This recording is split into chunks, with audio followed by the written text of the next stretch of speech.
Hello YouTube, I'm the Foam Witch, and in this video I'm going to show you how I made the Captain Phasma helmet that I took to Liverpool Comic-Con to get signed by Gwendoline Christie. Before we get started, if you could like this video and subscribe to my channel, that would be incredible. Otherwise, let's do this. To make this helmet, I used templates that I found from Stormtroop Templates, who can be found on Instagram and Etsy, and they were amazing. They're very beginner friendly and very easy to use. These templates come with all the instructions you need to make this, so I started with the top of the helmet. For the majority of this helmet I used 5mm foam, but there are some pieces that require 10mm, and I get my foam from the awesome Tigers supplies. These two pieces that go on the top of the helmet require some detail lines, so to do this I scored the foam with my craft knife, not all the way through, about halfway, heated it up with my heat gun. This opens the lines and gives the details that you need. I really love this method, it's a great way to add easy, quick detail. Both of these pieces then got stuck to either side of the middle section that I cut out before, following the guide marks, which gives the top of the helmet. It was then time to start with the side and the mouthpiece as per the template. I stuck these templates together and cut it out in one large piece just for ease, but you can cut them in multiple pieces, whatever is best for you. Again, this section has a detail that needs to be scored in, so I used the same process, scoring it in and heating it up with the heat gun. This then got stuck to both sides of the top piece. With a 10mm strip of foam, again with the lines scored in, added to the front. It was then time for what I'm going to call the nose piece, and this part has quite a lot of detail. So cutting the template out in different sections, this all got traced onto the foam. To help me remember which parts were which, anything marked with an X was going to have something else stuck on top of it, and anything marked with a dot was going to have holes drilled in it. Trigger warning for anyone who might have trypophobia out there, I would suggest looking away for the next few minutes. I then took this part of the template and painstakingly cut out some of these holes because this was going to show me where I needed to drill the holes for the mouthpiece. These then got traced onto the foam, then I took my Dremel with a polishing stone attachment and I drilled in each individual mark. Did this take ages? Yes it did. Does it look awesome? Also yes, so in the end it was worth it. This piece then got cut out, and following the guidelines already on the foam, it got stuck behind the pieces that had already been made. And this is what it looked like once the main base had been completed. There was then another section that needed cutting out, which gets stuck onto the nose piece, which is what I am cutting out here. And this was another one of those pieces that needed a score line detail added. This is how it looked once it was ready to stick on. So then, it was just a case of sticking it on top of the nose piece. To help make the helmet more sturdy, it has this edge piece that goes along the bottom, just helps it stay in place and keep its shape, which did prove especially helpful for my build because I had used foam that was thinner than recommended. Once that piece had been added, the main foam build of the helmet was complete. If you've watched any of my videos previously, you will know that I am a messy builder, so I just took this moment to get rid of some of the pen lines using some white spirit. I then needed to make these little side detail pieces. Both of these got cut out of 10mm foam, and then I used my Dremel with a sanding barrel attachment to completely round off all the edges. I used the same sanding barrel along with a polishing stone to create the two circular indents that are on these pieces. Both of these then got stuck on either side of the helmet.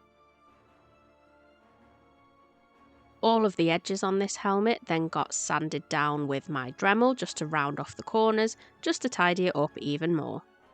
Once that had been done, the build of the helmet was complete, and it was time to paint. First I needed to seal the foam, so to do this I used black flexi paint that I got from Tigers supplies. If you've not heard of Tigers supplies before, I highly recommend you check them out. I will leave the link in the description of this video because they make some really awesome materials for your cosplay projects. I used 2 layers of flexi paint on this helmet, and once it had completely dried, I used a damp sponge just to give it a wipe over to get rid of any brush strokes, and this is how it looked once that was complete. It was then time to start the painting, and I started with a layer of gloss black. Considering this paint was called Super Gloss Black, I can't say the finish was super glossy, it was kind of glossy, but that was probably me just using it wrong. Then it was time to paint the silver on the top, and for this I used this extreme metal brushed aluminium. Yes, I know Captain Phasma is chrome, however, because I built this with like 2 days to go before Comic-Con, this was the only thing I could get my hands on quickly. The lines of the mouth on this helmet are black, so obviously I covered them in masking tape, which I'm just peeling off here. Once that was off, the painting was complete. The helmet then needed a visor, so I traced around the gap where the visor hole was, cut this out of paper, transferred that onto a welding shield, cut this out, and then stuck it in. Once the visor had been stuck in, the Captain Phasma helmet was complete.